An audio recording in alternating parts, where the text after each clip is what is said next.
Alright guys, I'm here back with a new video, and in this video for the 10th anniversary of the final game in the Desmond saga, I'll be talking about my thoughts on Assassin's Creed 3. Which has always been a game that I've been largely conflicted on. I mean, at the time of its initial release, Assassin's Creed was easily my favorite franchise of all time, with me being obsessed with each of the previous games, and AC3 was probably the most hyped I've ever been for a game, and I came out on my initial playthrough pretty high on it. Despite some initial disappointments with it, that opinion really stuck for a while. My overall opinions of the game have dropped, largely because I do feel like for all the pros there are for this game, there's equally the same amount of cons that I can bring up as well. And I do think this game really represents the downward trajectory of the series, where the events of this game allows Ubisoft to start this more episodic approach to storytelling, and also this is the first game that focuses on the historical tourism aspect of the series, and that focus has started away from its initial premise. But at the same time, again, I do think this game has some of the all-time great moments for the series, and does return the narrative to the moral grayness that I do think was lacking during most of the Ezio trilogy. So there are some massive pros and cons for this game, and to talk about it in depth, we'll be running through the game, first talking about the gameplay aspects of it, and then eventually talk about the narrative. So let's start with gameplay, where AC3 is a massive shakeup from the previous games in the series. Being the first game developed on Anvil Next, an improved version of the previous engine, and along with that comes some inherent changes. The control scheme was radically changed here, going further away from the puppeteering system that was taken away slightly in Revelations, but here the controls are really night and day from that initial system, and remain that way moving forward. And a major reason for that is the more streamlined parkour system. In this game, you really only need one button to free run, which allows for parkour to look more fluid, especially with the abundance of trees and cliffs that make movement look more natural, but it does also take away from the direct control the player had in the Ezio trilogy in AC1, where I do personally feel like this is a net negative for the series' parkour, and it really just gets worse from here. Though through this game we do get introduced to more situational animations like sliding under obstacles, jumping through windows, which are welcome additions, and again does at least make the parkour system look nice. Though an issue I do have is the game's overall level design that is just kind of bland. I mean, I never found the cities of Boston and New York to be that interesting to explore, and the roads being larger due to the setting being more modern does also cause there to be less free running opportunities as well. It really just shows you why more modern settings are not ideal for the series. Obviously there'll be more egregious examples of this in the future, but also this game does have another massive open world outside of the cities, with that being the frontier, this large countryside that is just ridiculously large, being 1.5 times the size of the entirety of Rome in Brotherhood, which is usually where most of the fluid parkour system comes to use, but really a lot of this area just feels barren and just feels like it was made for developers to brag about how big their open world is. Though here you can find various animals that you can hunt and skin for trading, you have traps and bait you can use to help you in this, but really a lot of this system just goes over my head. I never really partake in it too much. But along with this larger open world also comes a more lenient fast travel system, this being the first game that allows you to fast travel from anywhere, but still makes it a pain for you to unlock these fast travel locations, where the system used to unlock them involves investigating the underground, through which you have to traverse these dark labyrinths. That's just simply annoying to do, and I never really bothered doing this unless I'm going for 100% completion, as it's simply not worth the amount of time that it takes. And really just 100% completion in this game in general is just such a pain, with this game also having probably the most insufferable optional objectives that are just not fun to do. But beyond that, we can talk about the combat, which was modified a bit from the Ezio games. Now, kill streaks and counters are still a prominent feature in this system, but are given a lot more variety, with there being multiple takedowns. You can use enemies as human shields. Assassinations can now be done with more weapons than just the hidden blade. You can kill enemies while running at them. And really this combat system does really fit the character of Connor, being a more aggressive combat system, with counters needing more precise timing, and also providing some more brutal takedown animations that really just incentivize you playing more aggressively. Though counters are also made more complex in this game, with more ways to follow up on them. It adds more strategy to the combat here as well, with certain enemies being able to resist certain types of counters, and you having to recognize these patterns to play optimally. Health also recovers automatically in this game while outside of combat, similar to that of the first game, but also meaning that the medicine system of the Ezio trilogy is gone, which does add to the slight difficulty spike in the combat here, a bit harder to get out of sticky situations. There's also a variety of new ranged weapons here as well, from the pistol to muskets to bow and arrow to rope darts, though realistically I rarely use these in combat, with them not really flowing that well with a faster combat system. Now, the stealth system has also been improved here, with social stealth still being there, but now allowing you to blend in between any two people and having a bevy of special animations to go along with that. But also with the addition of vegetation in the game, you can also hide in tall grass and in trees to add a level of variety there as well. But sadly, I never feel like the game truly takes advantage of this stealth system, with it being used so sparsely throughout the main campaign. Now, another major change comes in how this game approaches the Brotherhood system, which I really adored in Brotherhood and Revelations, but I don't really care for a change they made here in 3. Now, the initial concept is something I can get behind, and where, while it is only limited to 6 recruits, you do get to know these 6 recruits, with them having all distinct personalities and character traits, which is a nice little addition here.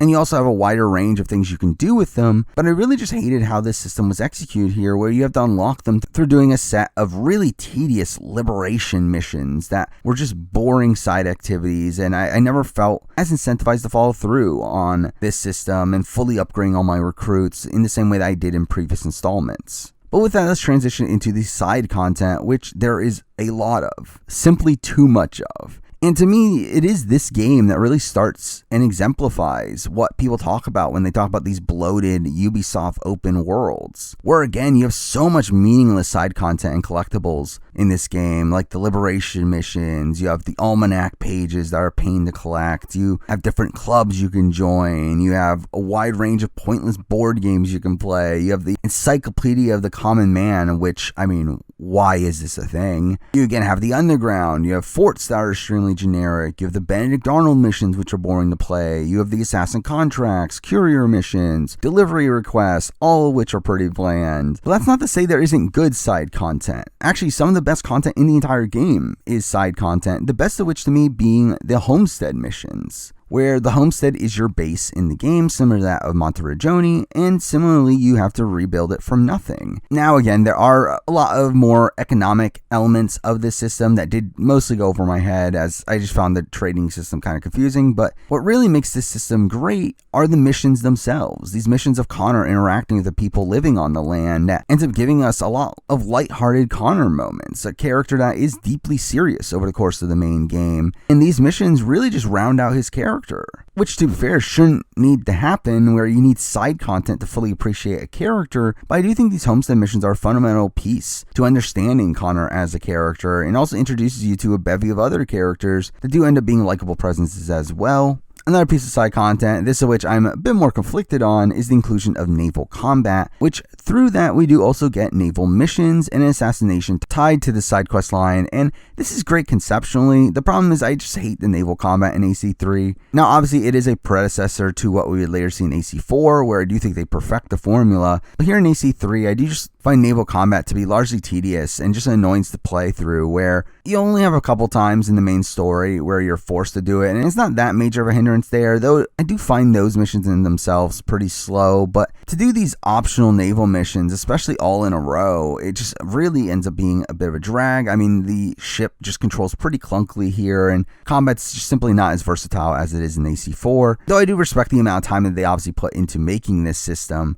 considering how most of it is side content. And obviously if it wasn't for the success of the system, they wouldn't have gone with reusing the system for AC4. So again, I do think there are some pros to come out of this, but realistically I just do not have fun playing any of the naval missions in this game. Now for the final piece of side content we'll talk about here, which are the peg leg missions. This game's version of Assassin Tombs or Layers of Romulus, where it comprises of these tomb style missions that are some of the more fun missions to play in the game, with them taking advantage of the new parkour system. But like everything else in this game, it comes with a con in the fact that these missions can only be accessible through finding trinkets in the open world, which you trade to peg leg himself in order for him to give you the coordinates to their location, and that's just an annoying aspect of this. Again, I just want to play the missions. I don't want to go around the open world collecting these random collectibles to do so. But this does culminate in the Oak Island mission, which does have you finding Captain Kidd's treasure, which ends up being a Shard of Eden, which I believe has been retconned to be a Ring of Eden, but that's Assassin's Creed for you. But it is a ring that gives you some gameplay benefits here in it deflecting bullets,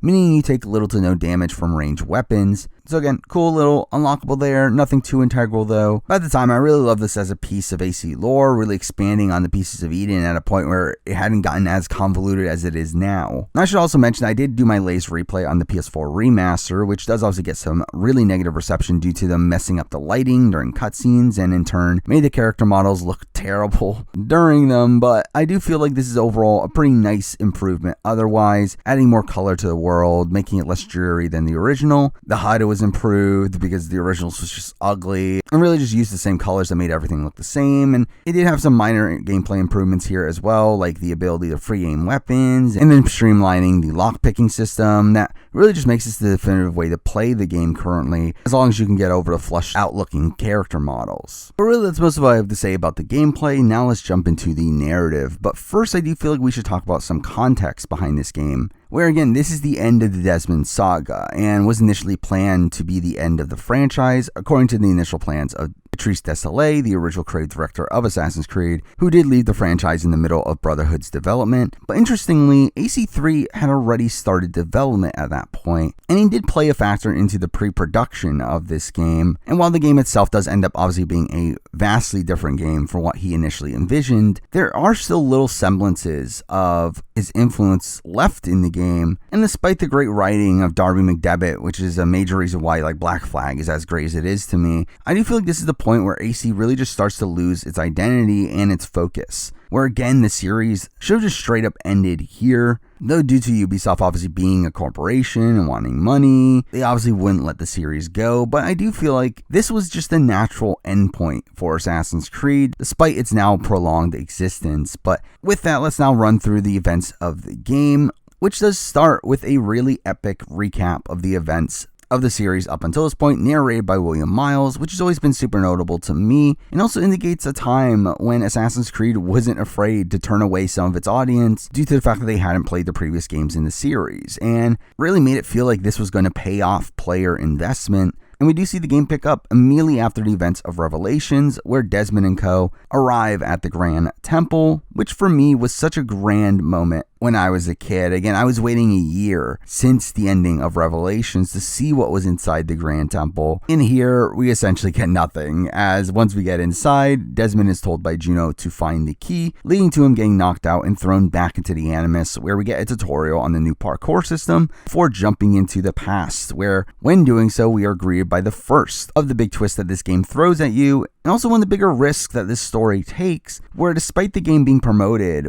as us playing as Connor, this native during the American Revolution, the game actually starts with you playing as his father, Haytham Kenway, around the time of the French-Indian War, which was somehow still a surprise by the time the game came out. Again, with the perpetuity Ubisoft has for leaks, the fact that this didn't leak, and that they were able to hide that a fourth of the game has you playing as a completely different character, was a bit of a cool revelation here, but also one that I am again mostly conflicted on, where Haytham is a character that I absolutely adore, with him being really well portrayed by Adrian Huff and having some really sharp writing that explores the philosophy between the Assassin-Templar conflict, and later also is the best representation of the Templars' point of view. But it is this section that also does cause some major pacing issues with this game, where while this section in particular isn't necessarily poorly paced, it does cause the beginning of the Connor section of the game to drag on, where you're having to go through a barrage of tutorials up until the halfway point in the game, and even beyond that, still have tutorials for some of the following sequences, and you don't even get to become an assassin in this game until about halfway through the main campaign, which, when that was like the main selling point of the game, I can understand why people found this frustrating and found the first half of this game to be pretty boring to get through. But I personally do respect the risk that they took in making this choice here.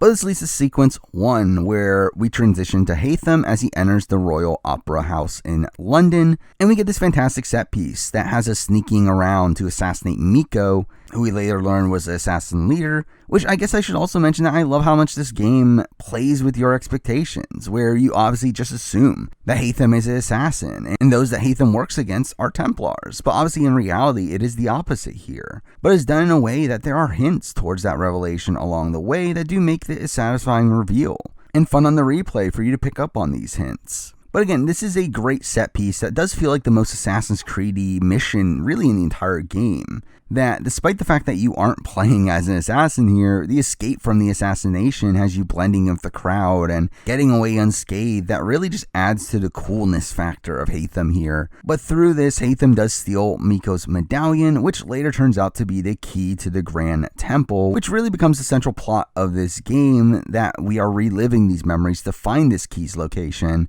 And Haytham himself ends up getting sent across the sea to the American colonies in order to find out what this key leads to, leading to a lengthy section aboard a boat that really just serves as a tutorial to the combat system and investigations. And along the way, we do find out about a saboteur who ends up being Louis Mills, an assassin who is attempting to stop him, and we get our first boss battle in the game that was really funnily glitched during the initial release, where you could just one-hit kill him, though that was obviously fixed for the remaster. But really just a lot of the section feels like we're meandering around with none of this actually really mattering to the core narrative, though we do finally get the title card as Haytham sees Boston from atop the ship's mast, which did feel pretty reminiscent of AC2's title card. And then we get to sequence 2 that has us arriving in Boston, where we initially meet up with Charles Lee, who shows us around town, and this sequence really revolves around Haytham recruiting his team that will help him find the Grand Temple. And while this section again involves a lot of tutorials, I do really love this section conceptually, where we are essentially one by one meeting our future targets as Connor, but meeting them under a completely different context here. But the sequence does culminate in us assassinating Silas Thatcher, a slave trader, which does end up freeing a group of natives, including Zio, who ends up helping Haytham coming into sequence 3, which does start with us searching for her, and we do get our first season change, where we spend most of the sequence in a snow-filled frontier, which is just annoying to navigate through as your movement is slower in snow, but we do eventually meet up with her, and obviously knowing about how the Animus works and how Connor was of native descent, it obviously became clear that she would end up being Connor's mother, and I always found Zio to be a mostly likable presence here. Again, not to any extreme, but I did like the dynamic between the two here, though some of the missions that involve her here are just kind of annoying. I mean, the initial one of finding her is one that typically just leads to me getting lost within the investigation zone, and then we follow that up with a tailing mission, which I should mention that this game actually makes certain tailing missions worse, where they add in an eavesdropping aspect to it, where you have to remain within range to hear them, and that's terrible. So to me, this game has some of the worst tailing missions in the series, but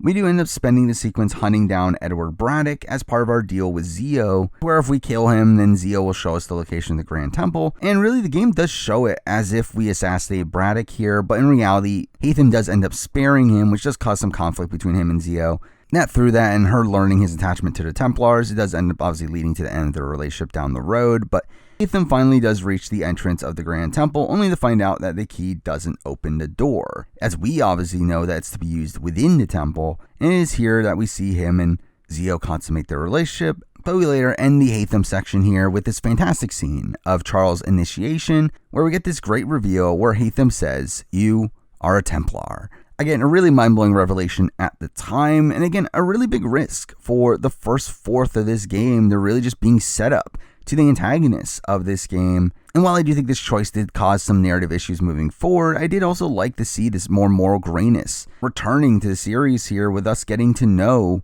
the other side of the conflict before eventually having to take them down. But with that, we get thrown back into the modern day, which presents us with what we're going to be doing outside the Animus in this game, where we do get to explore the outer layer of the Grand Temple, and also along the way hear from Juno as she describes the different experiments that were done there, trying to save the world from the Great Catastrophe, which leads to a lot of ominous content there of Desmond recognizing that Juno isn't to be trusted, adding to this mysterious tone of what the modern day is going to contain here. But also while here, you can talk to William, Sean, and Rebecca, with these conversations obviously progressing Desmond's relationships with them, and also providing some interesting lore as well. But these conversations do largely have a super serious tone to them that I do think kind of saps the modern day out of what made some of the previous ones pretty fun, where in AC2 and Brotherhood, you had this playful banter with the other characters, but this game feels largely void of that. But also here we do get a scene showing the conflict between Desmond and William that does lead to William punching him in the face, which has always been funny to me. But really, obviously, this conflict is supposed to end up mirroring that of Haytham and Connor's that does become prominent towards the end game. But here we do also learn that we need to find more power sources for the Grand Temple in order to open the door, which really just ends up being an excuse for us to do these modern day missions as Desmond, as later on we get to do field work as him, which is something that I am largely conflicted on. I mean, while I do think having Desmond essentially become an assassin feels like a great progression of his story arc, and the missions themselves are mostly fun, I just don't love how the gameplay outside of the Animus has now become the same as the gameplay inside the Animus, which kind of goes against what the modern day was initially supposed to be, where the modern day was supposed to be this jarring contrast to that of the main gameplay. And while I do get some people claiming that this is the best modern day in the series, because of that, from my personal point of view, I do think it is something that keeps it below the likes of something like a Brotherhood or an AC1, where I just feel like this goes against what those initial modern days were supposed to be. But after returning to the Animus, we do get a short monologue from Zio as she bridges the time skip until we find ourselves in 1760, where we play as Connor for the first time, here being an extremely young kid, and really all of Sequence 4 just ends up being set up for Connor's character, showing his background during his formative years, and really shows how he sets out to go on his journey to join the Assassins. But as a kid, we do play hide and seek, which is boring, but it does lead to Connor interacting with Charles Lee and his associates, which conveniently ends up being the exact same group that Haytham put together all those years ago. But Charles Lee again comes off as a dick here, where he chokes Connor, this little kid, and talks about how insignificant he is. Well, it does lead to Connor declaring that he will find him, which I always found to be a fun little scene, but he ends up getting knocked out and ends up finding his village burning. And we do get this pretty heart-wrenching scene of Zio's death, where Connor obviously tries to help her and is unable to do so. Though obviously this death does really propel Connor's character moving forward, with his seeking of vengeance against Charles Lee largely stemming from this event here. Though it also does end up clouding Connor's point of view moving forward, where after he even realizes the truth of the situation, he still doesn't let this vendetta go. But then we jump forward to teenage Connor, where we get more tutorials, this time around the hunting and climbing systems, and again, it really just feels like we're starting over despite the fact that we're a third of the way into the game. But this sequence does end with the village elder showing Connor a crystal ball, a piece of Eden that conveys a message from Juno, where we get this weird section where he plays an eagle, but through it, Juno does end up tasking Connor with joining the Assassins under the guide that it will protect the village, when in reality, this is also just Juno manipulating him into getting the key in order for Desmond to eventually find it, which really plays into this tragic backstory for Connor that I've always loved. And I know Connor as a character gets very mixed reception, and I do understand both sides of it. I mean, I understand the people that hate Connor, with him being this more stoic personality, really the opposite of the likes of someone like an Ezio, who's obviously beloved. But also Connor just straight up has some really poor writing at points that we will obviously eventually talk about. But I always personally resonated with Connor, where I get that people can be frustrated by the questionable decisions that he ends up making, but I do also feel like a lot of that is purposeful. I mean, under the context of Connor being this mostly sheltered and naive individual that ends up being manipulated throughout a lot of his run here. And while I do wish that there was more development for his character, particularly within the course of the main game, I do still find Connor to be a character that I sympathize with due to how tragic his story ends up being.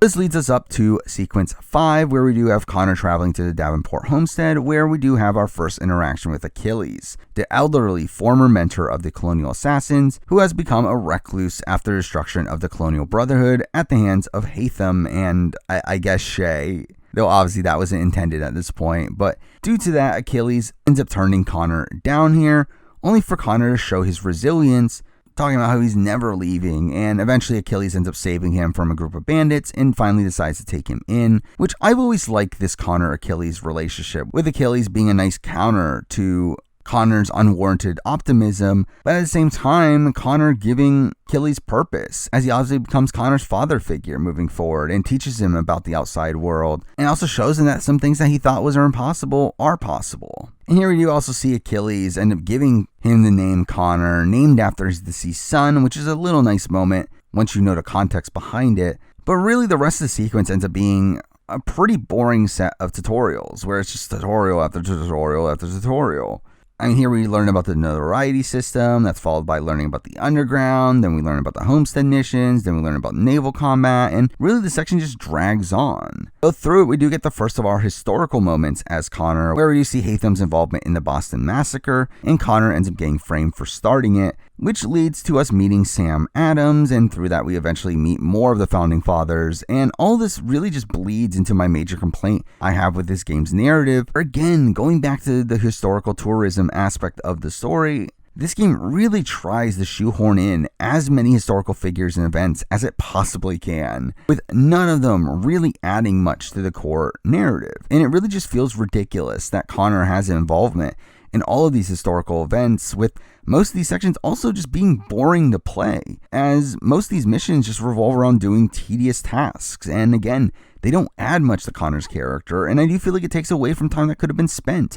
developing Connor's character. And what makes it worse to me is the fact that I just find the American Revolution, and really just all of colonial American history, to be a really boring setting for Assassin's Creed, with this game and Rogue really exemplifying that. Well, this sequence does end with Connor formally becoming an assassin, again, almost halfway through the game. And from this point forward, we do have a more traditional format to the previous AC games, where each sequence does revolve around a singular target. But first, we do get thrown back into the modern day, where we do get a mission of having to climb a New York skyscraper to get our first power source. And I will say that despite me not loving this conceptually, I do find this section really fun, probably being the most fluid parkour section in the main campaign. And the mission does end with us encountering Daniel Cross, who beforehand had been a comic-only character, a former Templar double agent that had killed the former assassin mentor. This figure had been built up as one of the most skilled Templars in the series, and it ends with Desmond bashing him in the face and escaping, which was very underwhelming, and really the entire handling of Daniel Cross across this game ends up being extremely underwhelming to me, as he could have been easily set up as his major rival figure for Desmond,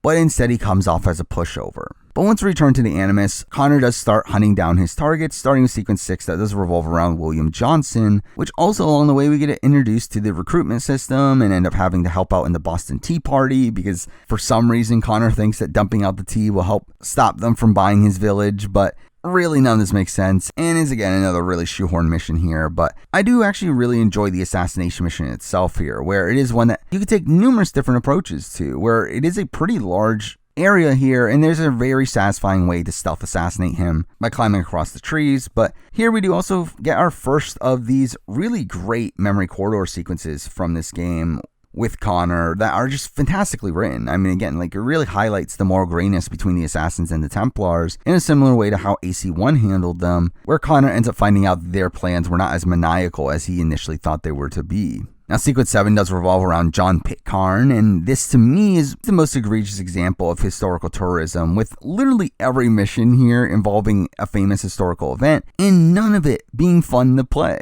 With this being a pretty terrible series of missions here, I mean, we start off with the notorious Paul Revere mission, because obviously Connor needed to be part of the Midnight Ride, and this is just an annoying mission where we have to find our locations with only the guide of Paul Revere's directions, and that was pretty bad. We also get the Battle of Lexington Concord, which is probably one of the dumbest missions in all of Assassin's Creed, where it has you commanding the troops and really just ends up being you riding back and forth on your horse for a few minutes as you tell the groups to shoot, and that's really boring. We then end up with the Battle of Bunker Hill, which also ends up being boring, with most of it containing of you running through battlefields and you having to clear out this ship. And the assassination itself here ends up being one that I've always struggled with doing it stealthy, as it's in the middle of an enemy camp and there's a billion guards there, and really this ends up being one of the more difficult combat encounters in the game, though through killing John Pitcairn, you do find out that the Templars' plan is to end up killing George Washington, leading us to Sequence 8, where this ends up being a really notable sequence to me, where we do finally reach New York and have to track down Thomas Hickey to stop him from going through with the assassination attempt. Now, the beginning of the sequence is actually just kind of annoying, with it being this really long, tedious tailing mission, probably the worst in the entire game, and it's followed up by you having to chase down Thomas Hickey, which is a section I remember hating when I was a kid, though. It feels like the chasing sequences have either gotten better on the remaster, or I've gotten better, I don't know which one it is, but the sequence does end with Connor and Hickey getting arrested, which ends up leading to the rest of the sequence taking place in captivity at Bridewell Prison, which is a set piece I've always enjoyed, though there are some finicky gameplay sections along the way, like a pickpocketing section and a stealth section to reach Hickey's cell, but Connor ends up being framed for the assassination plot here, leading to a public execution scene. That's actually a pretty cool scene where you see Achilles saving him, and we get to take down Hickey immediately afterwards. And I've always found the final words from Hickey to be pretty interesting, with him just clearly being a man for hire and someone that doesn't actually believe in the Templar philosophy. But afterwards, we do go back to the modern day for another power source, this time it being located during an MMA fight in Brazil for some reason. But I remember hating this mission as a kid due to how finicky it felt like the social stealth was working here, with you not having a HUD to be able to tell if it was working. But again, I do find it more enjoyable now, especially considering like you have Desmond hiding in plain sight, and it does make him feel like an assassin here. Though I do feel like the section following the stealth sections here does end up being kind of dumb, where it turns out that Daniel Cross already has a power source and you have to chase him down and beat him up, which again is underwhelming for Daniel Cross's character. But before going into the Amnesty, we do find out about the location of the last power source, which William decides to go after on his own, which will obviously work out perfectly fine. But with that, we get the sequence 9, which ends up being a major highlight to me narratively, though it does start off a bit slow with us having a long trek in the frontier to meet up with Washington at Valley Forge, but eventually we get to tracking down Benjamin Church, during which we encounter Haytham, leading to a batch of missions of us working together to take down Church, and these sections are really fantastic. To hear their banter and differing philosophies despite them working towards the same goal here, and there are a number of really notable moments here, from Haytham learning about Zio's death and finding out that he wasn't the one that ordered the attack. We have Haytham calling Connor his son while they're trying to pass a guard. But really the best moment here for me is debatably the best moment in the entire game, which is this philosophical debate that Haytham and Connor have on top of a rooftop, where Haytham really just schools Connor and perfectly describes the Templars' goals and scolds the Founding Fathers. And this was really just a speech that stood out to me, with it once again giving the Templars more complexity here. But eventually we do end up catching up to Church through a moderately annoying naval mission, but really Church takes a back seat in this sequence, with the major focus being around this Connor-Haytham relationship, with us really only getting a short interaction with Church here. But it leads to sequence 10, which is a bit of a strange one, largely acting as a transitionary one, with it starting with us working with Haytham until he uncovers a letter from Washington ordering an attack on Connor's village, and in turn we get the reveal that Washington was the one leading the attack on the village all those years ago, which leads to Connor being upset at Washington obviously, but also Haytham. And this to me is the biggest example of where you can be frustrated with Connor as a character, as this really makes no sense. And he essentially gets upset at Haytham for trying to clear his name for Zio's death. Like, it really makes no sense, and it is one of the most glaring holes in the storytelling to me, where obviously they needed a reason for the Connor-Haytham relationship to dissolve, but this really just comes off as ridiculous. And what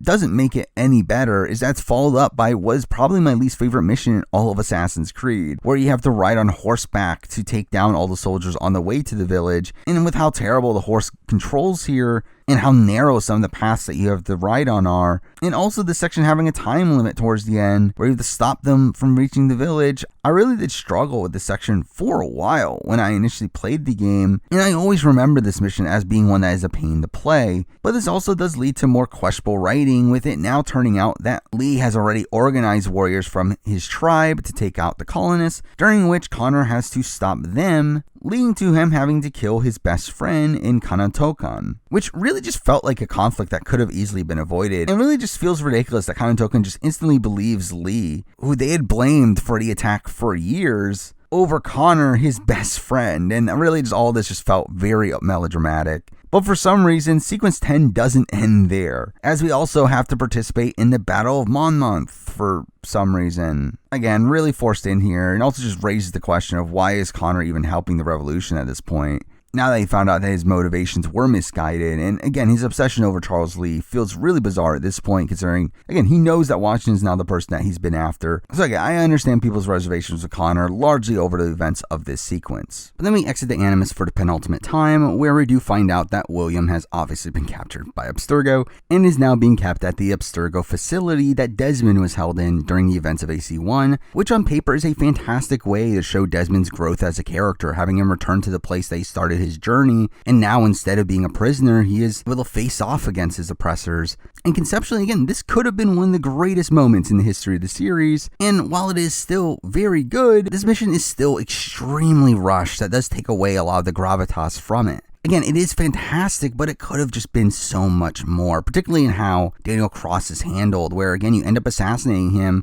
which just comes off as super anticlimactic. No final words here, and we know that they were recorded, they're in the game files, but for some reason they cut it. So again, underwhelming way for him to go, and then we have the showdown with Vidic, which really just comes down to one button press of using the apple to get Vidic's guards to shoot him, which is a great way for Desmond to get one over on Vidic here, but again, does feel very abrupt. Now again, it is still a fantastic moment for the series, really feeling like the culmination of Desmond's growth across the series, and then we do have the reconciliation of William and Desmond, which is also a really nice scene and a great way for them to end their arc. So again, like overall, this is still a fantastic sequence of events here, but really it just could have been so much better if these scenes were given more time to breathe. But then we return to the Animus for the final stretch, starting with sequence 11, which does start with the final appearance of Achilles in the main game, where he warns Connor about Haytham, with Connor thinking that he can change him, which obviously foreshadows their future conflict. But I do find it weird how Achilles' death is a scene that is relegated to the Homestead missions instead of being part of the main game here. Like, I do get that it is not integral to the main narrative, but I do feel like it could have played off their relationship a lot better if it was in the main story. As for the main narrative, we do attempt to break into Fort George to finally take down Charles Lee, but first we have to participate in the Battle of Chesapeake, because why not? But this does lead to the most difficult naval mission in the main campaign. But eventually we do break into Fort George, which ends up being a pretty great set piece where Connor gets injured along the way and finds out that Charles Lee isn't there anymore, and that Haytham has warned Lee of Connor's plan, leading to this gut-wrenching boss battle with Haytham, one where Connor can't even inflict direct damage on him and can only damage him by countering nearby objects that you can knock him down into. But there's also having the two playable characters, these characters that you've gotten to know pretty well up until this point, fighting to the death in a pretty riveting scene that has Haytham knocking down Connor, gloating over why the Templars will be everlasting, only for Connor to strike him with his hidden blade. A fitting conclusion to the fight, but it also gives us some great final words from Haytham, with him being proud of Connor for holding to his convictions, and has a fantastic final line of, "I should have killed you long ago." That felt like a satisfying send-off to a character as intellectual, but also as cold as Haytham here. But then we get to sequence 12, which starts with Connor declaring once again that he will kill Charles Lee, which again, this vendetta here against Lee doesn't really make much sense at this point, outside of him just finishing what he started, and I guess him hating him for turning Kanatokan against him, but again, it's never properly explained here.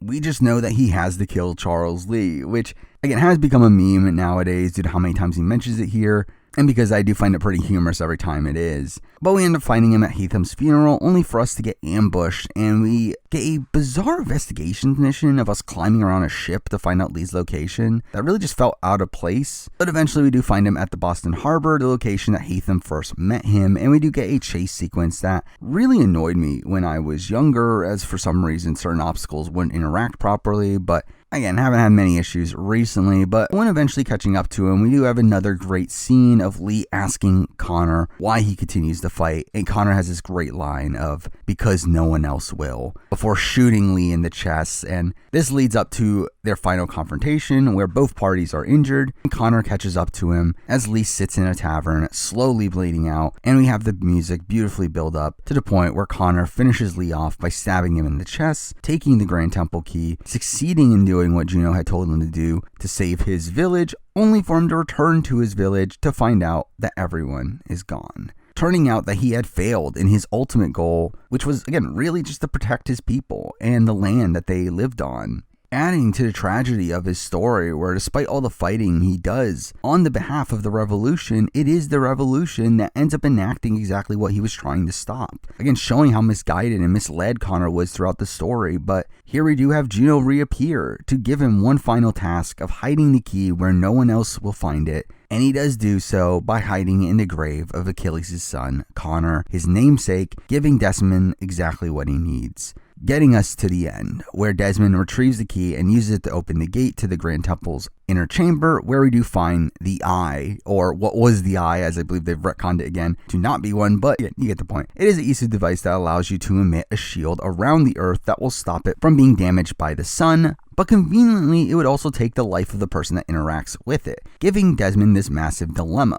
where Juno and Minerva end up appearing to him, with Juno trying to convince him to use it, while Minerva warns him away from it, as doing so will free Juno from her captivity after she was trapped within it due to wanting to take control of humanity, which is an interesting reveal of Juno's motivations here, but this is followed by us being given a vision of the world if Desmond were to not use it, which leads to the world revering him as a messiah, and allows his words to be misconstrued, which correlates to real life with religion, leading to Desmond's decision of sacrificing himself to save humanity and giving them the opportunity to take down Juno in the future. And there's a lot to break down here. First, I know a lot of people were upset that Desmond was killed here, but for me, at the time especially, I do feel like the choice to kill him here was the correct one. I just disagree with the way that they handled it, and I did find that disappointing, where again, it is extremely rushed here. I do feel like we should have had more setup to this eventual decision. I mean, I do feel like, again, just needed more time to breathe, where Desmond just hastily makes the decision here after learning that it was even a decision to make. Which, again, I guess shows the furthering of his arc that he's now willing to sacrifice himself for humanity, despite being this selfish figure beforehand. But here he really just says farewell to William, which is a sad farewell, but then just does it.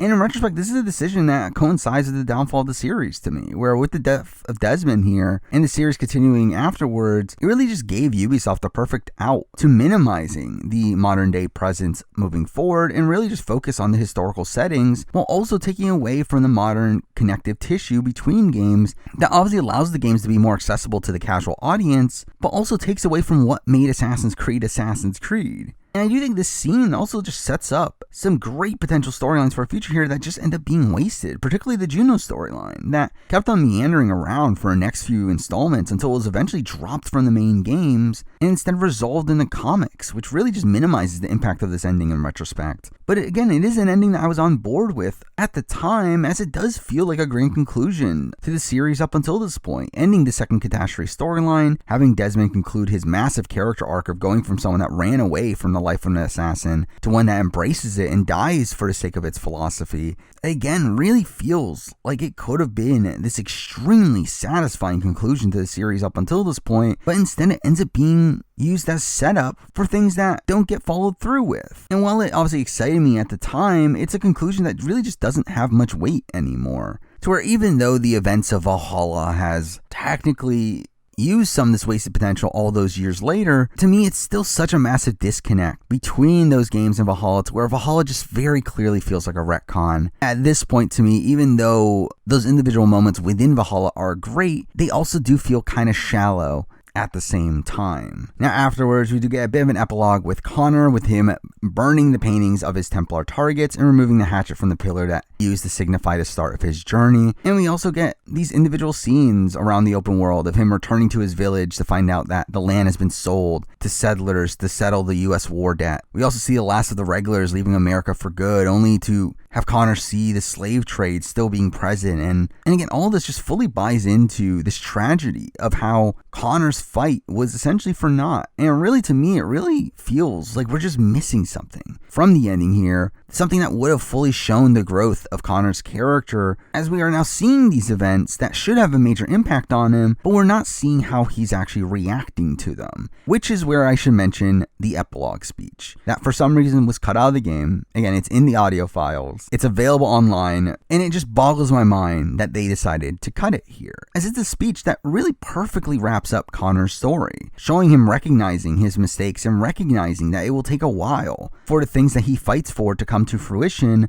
and showing his growth there in that he's not as naive as he used to be, but also showing his convictions in the fact that he's still not gonna go back on what he stands for. And this is really just an incredible speech that would have been a perfect way to wrap up Connor's storyline, but for some reason they left it on the cutting room floor. But with that, I mean, that is the entire game of AC3, a game that I do have a lot of reverence for, largely due to the amount of nostalgia I have for the game and really the Assassin's Creed franchise as a whole. I think when it came out, I pretty much lived and breathed everything Assassin's Creed, just replaying the games over and over again, researching all the lore. So obviously that has a major impact on my overall opinions of the game. However, again, as a whole, it is a game filled with massive pros and massive cons. It's as if with this game, you can't do a single thing right without also doing something wrong at the same time. But for the most part, I do feel like the pros do outweigh the cons, and I do still get enjoyment out of this game despite it having so many negatives that are hard to ignore. And also with it greatly factoring into the change in the series that would happen moving forward, with this feeling a transition point to more episodic experiences that revolve more so around its historical setting over its initial premise of it being a series about this Assassin-Templar conflict,